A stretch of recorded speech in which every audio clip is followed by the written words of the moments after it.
In this video, I'm going to go over two other chords. I do have a part one.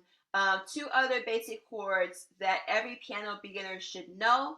And if you watch until the end of the video, I'm going to provide a link to the other two videos, or not the other two videos, the other video where I go over the main two chords that every beginner piano student should know.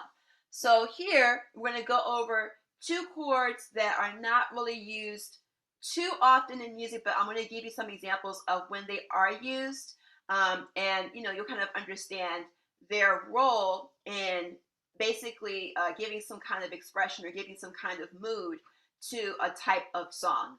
So the first chord I'm going to go over is what's called the augmented triad. So a triad is just a three-note chord, which is why it's called a triad. As a matter of fact, before I get into that, I do want to do a quick review. If you are a complete beginner to the piano, if you don't know what the keys are, this is C, the white key to the left of the two black keys. Then D, E, F, G, like the alphabet. And then after G, it's A, and then B, and then C, and then it just keeps going. So it starts over C, D, E, F, G, A, B, C. The piano goes higher in tone, going to the right, and it goes lower towards the left. As far as the black keys are named by their neighboring notes. So if this is C, the black key to the right is C sharp. If this is D, the black key to the right is D sharp. If this is F sharp. If this is G, this is G sharp. If this is A sharp, the black key to the right. So we're going to kind of need to know that. And then the reverse, the black keys have two names. So I'm just crash coursing you guys with this. So this is B, right? Then this key, which is to the left of B, is B flat. If this is A, the black key to the left is A flat. If this is G, the black key to the left is G flat. If this is E, the black key to the left is E flat. If this is D, the black key to the left is D flat. So if you're starting with the white key, the black key to the right is the sharp of that key. If you're starting with a white key and the black key is to the left of that key, then the black key is the flat of that key. You guys will need to know this with the examples I'm going to give you. So the augmented triad is not really used very often in music, but it's kind of good to know. And there are different ways to calculate the augmented triad, but since you guys are complete beginners, I'm going to give you guys the easiest way. So an augmented triad almost sounds a little strange. It sounds like this. Right? And augmented triads have a specific calculation to them. We're going to start with the C augmented triad, where C is the root, and then we have E as the next key, and then we have G sharp. Remember, this is G, the key to the right is G sharp, as the top key, right?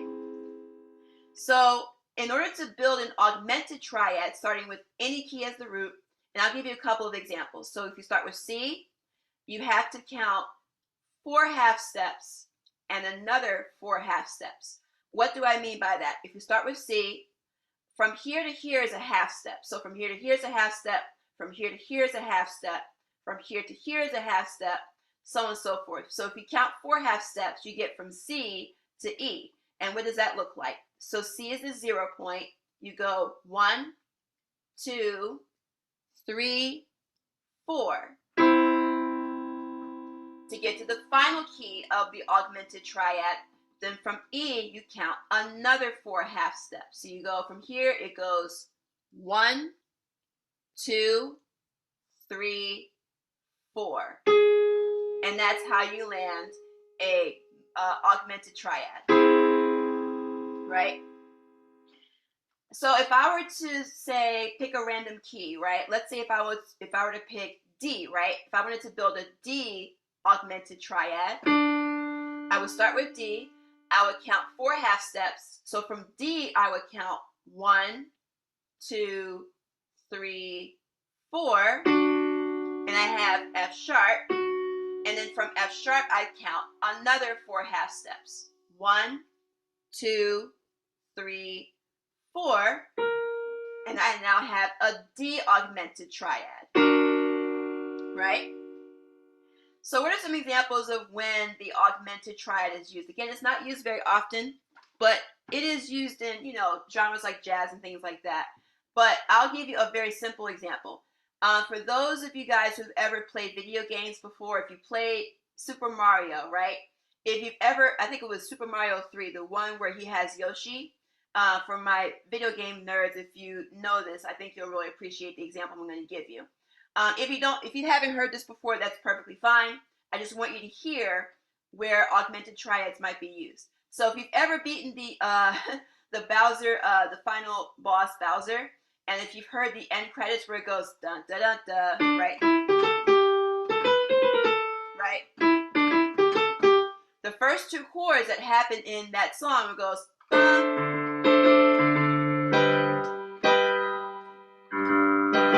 right? So it goes ba ba ba ba ba ba ba ba ba, right?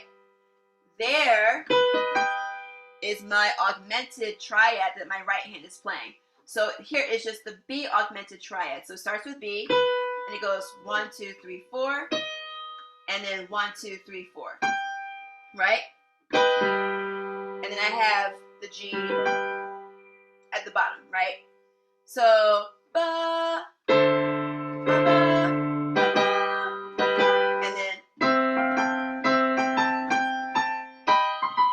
and then it just goes on and on.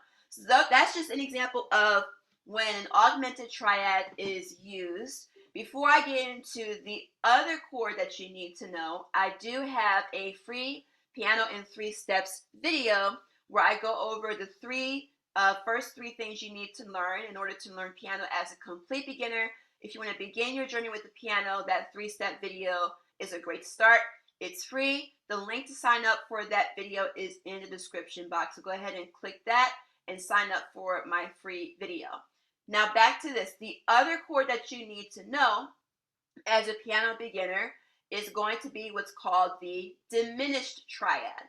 So the reason why the augmented triad is called the augmented triad is because it is the most expansive version of a triad. There's 4 types of triads. There's a major, minor, augmented, diminished.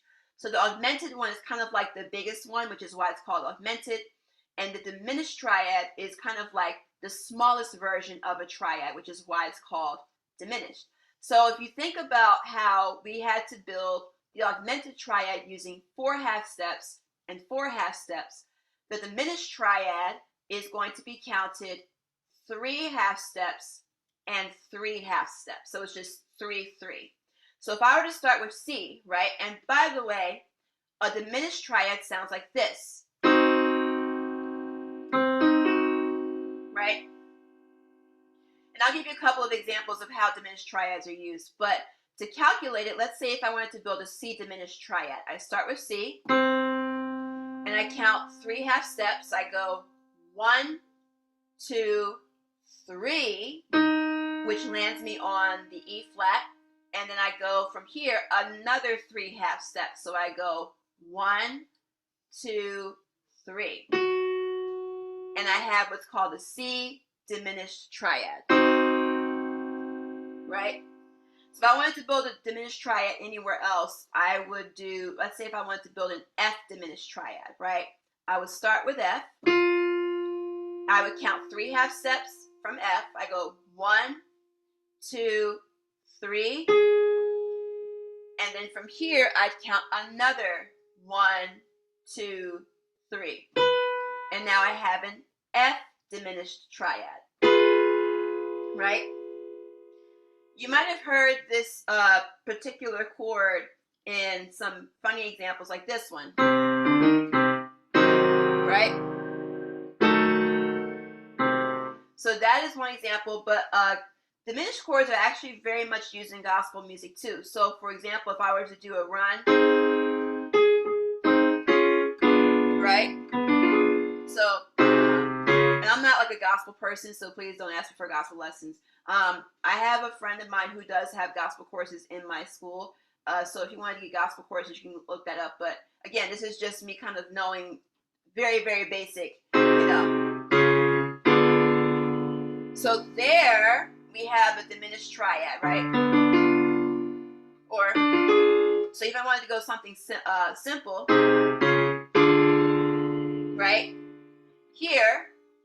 diminished triad here. So this would be the D diminished triad, where I start with D, and I count 1, 2, 3, and then 1, 2, 3.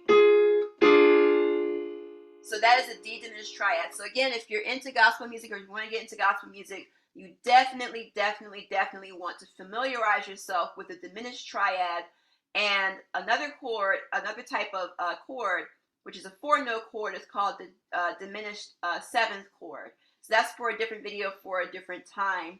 I did say I wanted to share with you the original 2 chords that you need to know as a piano beginner. I'm going to put the link for that at the top of this video, and that should appear at some point very shortly. So if this was helpful, please like, comment, subscribe, turn on the notifications. I do about 2 videos a week going over the basics for beginner piano for those who are just getting in the door.